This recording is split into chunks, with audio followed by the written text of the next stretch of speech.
ہم سیرت کو چلاتے ہوئے غزوہ بدر تک پہنچے ہیں، اور غزوہ بدر میں نے پچھلے جمعے آپ کو بتایا تھا 2 دفعہ ہوا ہے۔ عموماً جو مشہور ہے وہ بڑا غزوہ بدر ہے، اس کو بدر کبریٰ کہتے ہیں۔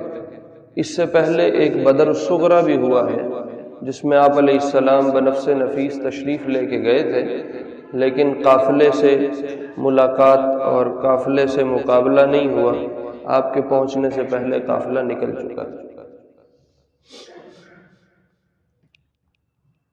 جو غزوہ بدر کبریٰ ہے اس کو قرآن میں بہت سی جگہ ملی، اور یہ یوں کہہ لو کہ آپ علیہ السلام نے جو 23 یا 24 غزوات کیے ہیں ٹوٹل، ان میں سب سے بڑا غزوہ ہے۔ عموماً مشہور یہ ہے کہ غزوہ فتح مکہ والا جو غزوہ ہے یہ سب سے بڑا غزوہ ہے۔ جو سب سے بڑا سیرت نگار جس کو سب سے بڑا غزوہ شمار کرتے ہیں وہ غزوہ بدر ہے۔ وہ اس لیے بڑا شمار کرتے ہیں کہ یہ پہلا غزوہ ہے جس پہ حق اور باطل الگ الگ ہو رہے، ان کے درمیان تمیز ہو رہی، اور یہ پہلا غزوہ ہے جس کے بعد اسلام کی فتوحات شروع ہو رہی اور کفر کی ذلت اور رسوائی شروع ہو رہی۔ اس کا قصہ سیرت میں بہت تفصیل سے ہے، ہم اتنی تفصیل تو ہم نہیں کر سکیں گے کیونکہ ہم نے تو اس کو ختم کرنا ہے جلدی، لیکن چونکہ قرآن کا ایک بہت بڑا حصہ اس سے متعلق ہے، سیرت کا ایک بہت بڑا حصہ اس سے متعلق ہے، اس لیے چیدہ باتیں جو غزوہ بدر سے متعلق ہیں ان کو ہم ذکر کریں۔ میں نے آپ کو پچھلے جمعے بتایا تھا کہ آپ علیہ السلام نے بڑے بدر والے غزوے سے پہلے 3 دفعہ خروج فرمایا، 4 دفعہ۔ سب سے پہلا جو خروج ہوا تھا جس میں آپ نکلے تھے اپنے ساتھیوں کو لے کے وہ غزوہ ابوا تھا، دوسرے نمبر پہ غزوہ عشیرہ تھا، تیسرے نمبر پہ غزوہ بواط تھا، اور چوتھے نمبر پہ غزوہ بدر صغریٰ تھا۔ یہ 4 غزوات 4 دفعہ آپ نکلے ہیں صحابہ کو لے کے، لیکن آگے ملاقات دشمن سے نہیں ہو سکی، ٹاکرا نہیں، جس کو ہم کہتے ہیں دشمن سے ٹاکرا نہیں، اور دشمن نکل گیا۔ جو دوسرا غزوہ ہے جس کو ہم نے غزوہ عشیرہ کہا ہے، اس میں مکے کا ایک قافلہ ابو سفیان کی قیادت میں مکے سے شام گیا تھا تجارت کے لیے، جس کا میں نے سیرت میں کئی دفعہ ذکر کیا ہے۔ رحلۃ الشتاء والصیف، ایک قافلہ جاتا تھا تجارت کا جو مکے سے سامان لے کے ملک شام جاتے تھے، اور شام سے کچھ سامان لے کے مکے آتے تھے، امپورٹ ایکسپورٹ کا کام کرتے تھے مکے والے۔ اور جب یہ قافلہ سال میں 1 دفعہ جاتا تھا تو مکے کے تمام افراد اپنا پیسہ اس قافلے میں لگاتے تھے، چونکہ تجارتی قافلہ ہوتا تھا، اور مکے میں اور کوئی ذریعہ آمدن تھا نہیں، نہ کوئی بڑے بازار تھے، نہ کوئی زراعت تھی، بنجر زمین تھی، کوئی شے نہیں تھی کھانے والی، تو یہ تجارت کیا کرتے تھے مکے والے۔ ملک شام کی سردی بہت زیادہ ہوتی، ٹھنڈ بہت زیادہ ہوتی، تو سردی میں یہ یمن جاتے تھے اور گرمی میں یہ شام جاتے تھے۔ گرمی میں ذرا ٹھنڈا علاقہ اچھا لگتا ہے تو گرمی کے موسم میں یہ شام کا سفر کرتے تھے، اور سردی کے موسم میں یہ یمن کا سفر کرتے تھے۔ یہ ابو سفیان ایک قافلہ مکے کا لے کے روانہ ہوا۔ سیرت نگاروں نے اس کا جو مالیت لکھی ہے اس قافلے کی وہ تو بہت زیادہ لکھی ہے۔ جو معتبر قول سیرت والے مانتے ہیں وہ یہ ہے کہ تقریباً 1000 اونٹ اس قافلے میں تھا، 1000 اونٹ جس پہ مال لدا ہوا وہ اس قافلے میں تھا، اور 27 افراد تھے جو اس قافلے کی نگرانی کے لیے ساتھ ساتھ چل رہے تھے، اور ابو سفیان ان کا امیر تھا یا ان کا قیادت کرنے والا تھا، ان کا کپتان تھا، ان کو کچھ بھی کہیں۔ اور تقریباً 50,000، بعض روایات میں 50 لاکھ سونے کے سکوں والے جو دینار ہوتے ہیں وہ مکے والوں نے اس میں لگائے، اس کا سامان تھا اس میں، تو بہت بڑا قافلہ تھا۔ تو آپ اس کے پیچھے نکلے تھے کہ میں اس کو اگر پکڑ لیا تو بہت سارا مال بھی ہاتھ آئے گا جو اسلام کے کام آئے گا، اور یہ بندے بھی آرام سے پکڑے جا سکتے ہیں، چونکہ یہ کوئی اسلحہ لے کے تو نکلے نہیں ہوئے یا کوئی جنگ کرنے تو نکلے نہیں ہوئے، تو قافلہ لے کے جا رہے ہیں۔ بہت ہوا کسی کے پاس ڈنڈا ہوگا، ایک آدھی تلوار ہوگی، کچھ اس طرح کا ہوگا، زیادہ مسلح لوگ اس قافلے میں تو نہیں ہوں گے، چونکہ تجارتی قافلہ ہے، کوئی جنگی قافلہ تو ہے نہیں، تو اس لیے آپ ان کے پیچھے نکلے۔ لیکن عشیرہ پہنچنے پہ پتہ چلا کہ وہ قافلہ ہاتھ سے نکل گیا۔ یہ میں نے تفصیل آپ کو سنا۔ رمضان 2 ہجری تک ہم پہنچے۔ رمضان 2 ہجری کی ابتدا ہوئی تو پہلی رمضان یا دوسری، یکم یا 2 رمضان کو آپ کو اطلاع پہنچی کہ وہ ابو سفیان والا قافلہ اب شام سے واپس آ رہا ہے۔ تو آپ نے صحابہ کو جمع فرمایا اور کہا بھئی کیا پروگرام ہے؟ پہلے تو یہ ہاتھ سے چھوٹ گیا تھا، اگر تم تیار ہو تو ہم ابھی نکلیں اور اس قافلے کو ہم پکڑ لیں۔ ادھر ابو سفیان ذہنی بڑے چالاک اور تیز آدمی، بعد میں صحابی بن گئے رضی اللہ عنہ، اس وقت صحابی نہیں تھے، اسلام قبول نہیں کیا۔ ان کو یہ بھنک تھی کہ ممکن ہے مدینہ سے ہم پہ اٹیک ہو اور ہم پہ حملہ ہو اور ہمارے قافلے کو کوئی نقصان پہنچے۔ تو وہ کیا کرتے تھے، وہ ہر ایک دن کے بعد 2 بندے آگے بھیجتے تھے کہ جاؤ بھائی آگے خبر لے کے آؤ، راستہ صاف ہے، کوئی مسئلہ تو نہیں ہے، کوئی حملہ کرنے والے چھپے بیٹھے تو نہیں ہے۔ اور وہ یوں بندے بھیج دیتے تھے، وہ بندے خبر لے کے آ جاتے تھے۔ اس ترتیب پہ یہ قافلہ اپنا سفر طے کر رہے تھے۔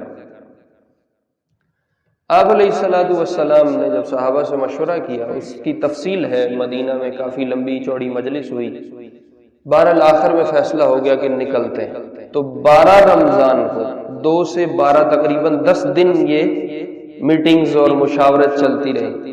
12 رمضان کو آپ علیہ السلام نے پھر کوچ فرمایا مدینہ سے، اور مدینہ سے باہر 1 میل کے فاصلے پہ ایک کنواں ہے، اس کنویں پہ پہنچ کے، وہ پانی کا چشمہ تھا، وہاں پہنچ کے تو آپ نے لشکر کا معائنہ کیا اور اپنے ساتھیوں کی گنتی کی۔ تو سیرت نگار لکھتے ہیں کہ 312 یا 313 یا 315 کی تعداد بتاتے ہیں جو اس وقت شمار کیے گئے، چونکہ یہ لوگ کوئی بہت بڑا لشکر بن کے نہیں جا رہے تھے، لڑائی تو آگے تھی نہیں، ایک قافلہ تھا، اسے پکڑنا تھا۔ تو جو جو موقع پہ تیار تھے وہ نکل آئے، زیادہ تیاری، زیادہ اسلحہ اس کے ساتھ یہ لوگ نہیں نکلے۔ تو ٹوٹل جو لشکر میں تعداد بتاتے ہیں وہ 313 کی ہے جو معتبر قول۔ اس 313 کے نفری کے پاس 2 گھوڑے تھے اور 70 اونٹ تھے۔ تو آپ تیاری کا اندازہ لگا لو کتنی ہوگی۔ ایک گھوڑا زبیر بن عوام رضی اللہ عنہ کے پاس تھا، یہ حضور کے ہم زلف ہیں، حضور کے ہم زلف ہیں، حضرت عائشہ کی بہن ہیں حضرت اسماء، عائشہ بنت ابی بکر اور اسماء بنت ابی بکر۔ عائشہ کے شوہر خود حضور ہیں علیہ السلام، اور جو ان کی بہن اسماء ہیں بنت ابی بکر، ان کے شوہر ہیں زبیر بن عوام۔ یہ زبیر بن عوام عشرہ مبشرہ صحابہ میں سے اور بڑے اکابر صحابہ میں، آپ علیہ السلام کے پھپھی زاد بھائی بھی بنتے ہیں۔ آپ کی پھپھی تھیں صفیہ بنت عبد المطلب، ان کے یہ بیٹے ہیں۔ تو زبیر بن عوام کا ایک گھوڑا تھا اور ایک گھوڑا مقداد بن اسود رضی اللہ عنہ کا تھا۔ یہ 2 گھوڑے لشکر میں تھے۔ اچھا آپ حیران ہوگے کہ آپ نے لشکر میں سفر کیا ہے اور ایک گھوڑا بھی استعمال نہیں کرو گے، حالانکہ آپ مانگتے تو یہ دے دیتے۔ انہوں نے یہ تھوڑی کہنا تھا نہیں یہ تو گھوڑا ہمارا ہے، ہم آپ کو نہیں دیتے، نہیں، آپ نے ان کا گھوڑا انہی کے پاس رہنے دیا، کہا بھائی تم اپنے گھوڑے پہ چلو، اور خود لشکر کے پاس جو باقی اونٹ تھے ان میں سے ایک اونٹ میں جو تقسیم میں حصہ آیا، تقسیم یوں فرمائی، 70 اونٹ تھے، 313 بندے تھے، تو کہا بھائی ایسے کرو 2 3 افراد ایک اونٹ پہ ہو جاؤ اور باریاں طے کر لو، کچھ حصہ ایک سفر کر لے، پھر کچھ حصہ دوسرا سفر کر لے، کچھ حصہ تیسرا کر لے، کلومیٹرز جیسے اب کہہ لو، یا کوئی میل طے کر لو، یا یہاں سے وہاں تک فلاں، وہاں سے فلاں، اس ترتیب۔ تو جو آپ کے اونٹ پہ ساتھی ساتھ حصے میں آئے وہ ایک حضرت علی ہیں رضی اللہ عنہ، اور دوسرے ابو لبابہ ہیں رضی اللہ عنہ، یہ بھی مہاجر صحابی۔ یہ دو صحابی آپ کے ساتھ حصے میں آئے اور آپ ان کے ساتھ سفر فرما رہے تھے، تو جب آپ کی باری آتی تھی تو آپ بیٹھتے تھے، جب علی کی باری آئی تو علی کہتے تھے یا رسول اللہ آپ بیٹھیں، تو آپ فرماتے تھے تم مجھے کیا سمجھتے ہو، میں کمزور ہوں، تم میرے سے زیادہ طاقتور ہو، اگر تم چل سکتے ہو تو میرے میں بھی ہمت ہے، میں بھی چل سکتا ہوں۔ اور دوسری بات ارشاد فرماتے تھے کہ اللہ کے راستے میں چلنے کا اجر صرف تمہیں نہیں چاہیے، مجھے بھی چاہیے۔ اگر تم چلنا چاہتے ہو اللہ کے راستے میں پیدل تو میں بھی چلنا چاہتا ہوں اللہ کے راستے میں۔ یہ حرص تھی آخرت میں سے، اجر میں سے اپنا حصہ لینے کی اور اللہ کے لیے اپنے آپ کو کھپانے کی کہ اس پہ مجھے اللہ کا قرب ملے گا۔ تو ایسا نہیں فرماتے تھے کہ میں نبی ہوں، جنت میری ہے، اب مجھے کوئی ضرورت نہیں ہے، نہیں، آپ پوری شرکت فرماتے ہیں۔ یوں یہ قافلہ 313 مکے سے نکلا، مدینہ سے نکلا ہے اور وہاں بدر کی طرف سفر شروع کیا انہوں نے۔ اچھا، اب کہانی 2-3 طرف پھیل گئی۔ ادھر مکے میں کیا ہو رہا ہے، ادھر ابو سفیان کے قافلے میں کیا چل رہا ہے، اور ادھر مدینہ سے یہ لشکر نکلا ہے۔ اس کی میں نے تھوڑی سی آپ کو بتا دی، اب آپ کو تھوڑی مکے کی بتا دی۔ ادھر مکے میں یہ ہوا کہ آپ علیہ السلام کی ایک پھپھی ہیں، ان کا نام ہے عاتقہ بنت عبد المطلب، یہ صفیہ کی بہن ہے، عبد المطلب کی بیٹی ہیں۔ انہوں نے ایک خواب دیکھا۔ خواب یہ دیکھا کہ ایک آدمی مکے میں اونٹ لے کے داخل ہو اور وہ چیخ رہا ہے اور وہ کہہ رہا ہے انفروا یا اہل غدر لمصارعکم فی ثلاث، دھوکے والوں، غدر کرنے والوں، نکلو اپنے اپنے گھروں سے 3 دن کے اندر اندر اور اپنی ہلاکت گاہوں کی طرف چلو، جہاں تم نے قتل ہونا ہے اپنی قتل گاہوں کی طرف چلو۔ یہ وہ آواز لگا رہا ہے اور اونٹ پہ مکے میں چیخو پکار کے ساتھ داخل ہو۔ تو حضرت عاتقہ فرماتی ہیں، یہ پتہ نہیں مسلمان ہوئی یا نہیں ہوئی، سیرت میں اس کا کوئی مضبوط قول موجود، کچھ کہتے ہیں مسلمان ہو گئی تھی، بعد میں ہجرت بھی کی ہے انہوں نے، کچھ کہتے ہیں کہ نہیں یہ مسلمان نہیں ہوئی، بغیر اسلام کے دنیا سے گئی، بہرحال واللہ عالم۔ انہوں نے یہ خواب دیکھا تو یہ فرماتی ہیں، آپ کی پھپھی ہیں اس لیے ہم کہتے ہیں یہ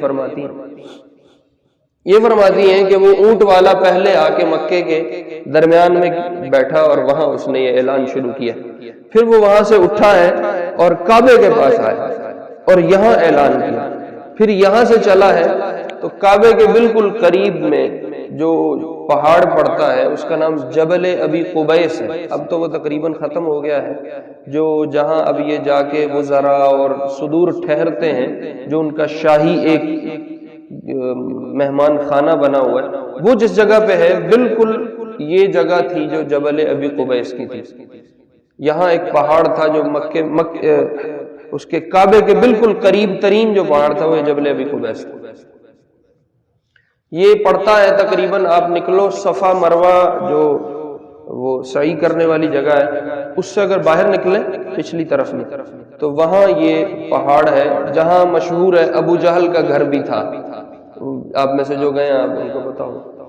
یہ جبل ابی قبیس پہ یہ سوار چڑھا اور اس نے اوپر چڑھ کے بھی 3 دفعہ یہ آواز لگائی اور ایک بڑی چٹان کو دھکا دیا جو زمین پہ آ کے گری اور اس کے ٹکڑے اڑ اڑ کے مکے کے تمام گھروں میں پہنچے۔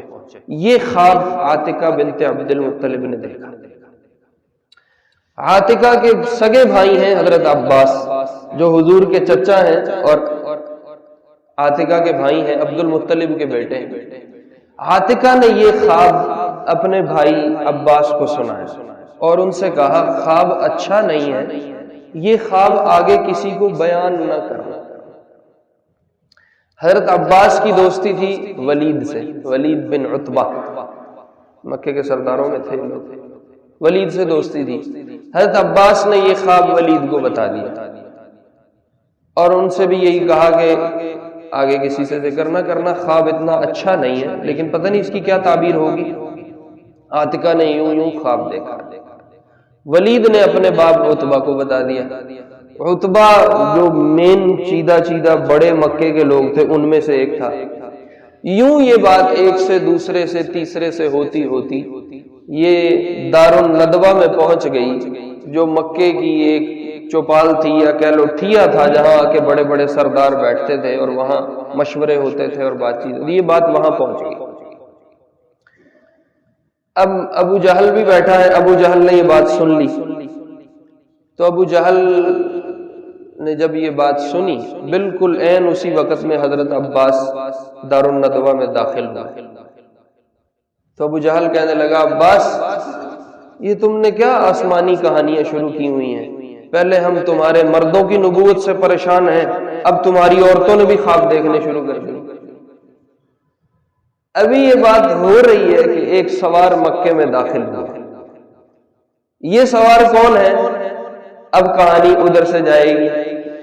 ابو سفیان جو آگے خبر لینے بھیجتے تھے، ان کو یہ خبر مل گئی کہ محمد صلی اللہ علیہ وسلم اپنے ساتھیوں کے ساتھ اس قافلے کا پیچھا کرنے مدینے سے نکل آئے. انہوں نے فوراً قبیلہ غفار، یہ راستے میں پڑتا تھا، مدینہ والے راستے میں جو شام کو جاتا، جو ابو ذر غفاری کا قبیلہ ہے. انہوں نے اس کا ایک بندہ لیا، اس کو کچھ پیسے دیے گا، مکے میں جا کے یہ اطلاع کر دو کہ تمہارے قافلے کے اوپر حملہ ہونے والا ہے، اپنے قافلے کی حفاظت کے لیے نکلو. چونکہ خود تو وہ اتنا اسلحہ لے کے نکلے نہیں ہوئے تھے کہ مقابلہ کرتے، تو کہا اس مقابلے کے لیے وہاں سے نفری آئے گی تو وہ مقابلہ کرے گی. یہ سوار جو قبیلہ غفار کا تھا، اس کا نام ہے زمزم غفاری. یہ خبر لے کے مکے میں پہنچا. اس زمانے میں ہوتا یہ تھا کہ سب کی توجہ سمیٹنے کے لیے کہ سب میری طرف متوجہ ہو جائے. آج کل جیسے ایمبولینس کا ہارن لگتا ہے کہ بھئی ہٹو بچو، ادھر ادھر ہو جاؤ، مجھے راستہ دو.